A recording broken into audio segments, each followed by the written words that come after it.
Hi అండి అందరికీ. మక్క గడక చాలామందికి తెలియదేమో. కొన్ని ఏరియాలో అయితే గడక అంటారు, కొన్ని ఏరియాలో అంబలి అంటారు. ఏదేమైనా ఈ సమ్మర్ సీజన్లో మాత్రం మనం ఇలా తింటాం కదా, జొన్నతో చేసింది. చాలా హెల్తీ రెసిపీ.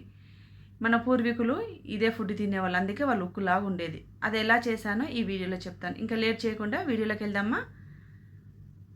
చూడండి, ఇక్కడ రవ్వని తీసుకున్నానండి, మక్క రవ్వ. మనకు రిలయన్స్ కానీ రత్నదీప్లో దొరుకుద్దండి. లేకపోతే మనకు కార్న్ ఉంటాయి కదండి, మొక్కజొన్నలు, మిక్సీలో పట్టుకొని కూడా చేసుకోవచ్చు. అన్ని మెజర్మెంట్స్ అన్నీ ఇదే కప్పుతో అండి. చూడండి, ఇక్కడ నేను తీసుకున్నాను, 1 కప్పు తీసుకున్నాను. తర్వాత ఒక ప్యాన్ పెట్టుకొని 3 కప్పుల వాటర్ వేసుకోవాలి. మనం ముందుగా ఇదే కప్పుతో తీసుకున్నాం కదా, 1 కప్పు రవ్వ, 3 కప్పుల వాటర్ తీసుకోవాలి.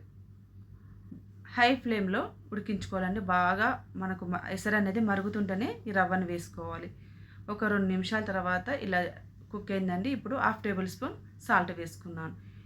ఇప్పుడు ఈ ఎసరు బాగా మరుగుతుంది కదా, ఇప్పుడు రవ్వను తీసుకోవాలండి. కొద్ది కొద్దిగా వేసుకుంటూ కలుపుకోవాలి.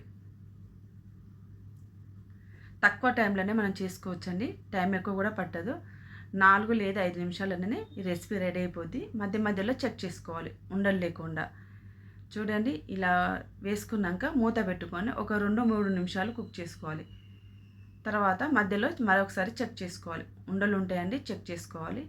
చూడండి, మనకి కన్సిస్టెన్సీ కూడా ఇలా ఉంటే సరిపోద్దండి. చల్లారినాక గట్టిగా అయిపోద్ది, అందుకని స్టవ్ ఆఫ్ చేసేసుకోవాలి. మీకు 5 నిమిషాల తర్వాత మళ్ళీ చూపిస్తున్నానండి చల్లారినాక ఎలా అయిందో.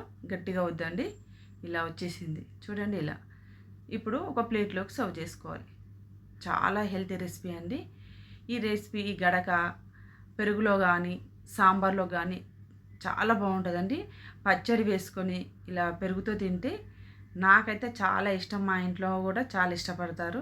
చాలా ఇప్పుడు సమ్మర్ కదా, డే బై డేనే చేసుకుంటామండి హెల్తీ రెసిపీ. వెయిట్ లాస్ కావాలనుకున్న వాళ్ళ కూడా ద బెస్ట్ అండి. ట్రై చేయండి. కొద్దిగా తిన్న కూడా మనకు కడుపు నిండుగా అనిపిస్తుంది, అంత హెల్తీ రెసిపీ. మన పూర్వీకులు కూడా ఇదే ఫుడ్ తినేవాళ్ళు, అందుకే వాళ్ళు ఉక్కులాగా ఉండేది. మీరు కూడా ట్రై చేయండి. ఈ వీడియో మీకు నచ్చిందా అండి? నచ్చితే సబ్స్క్రైబ్ చేసుకోండి, లైక్ చేయండి. థ్యాంక్ యూ అండి అందరికీ.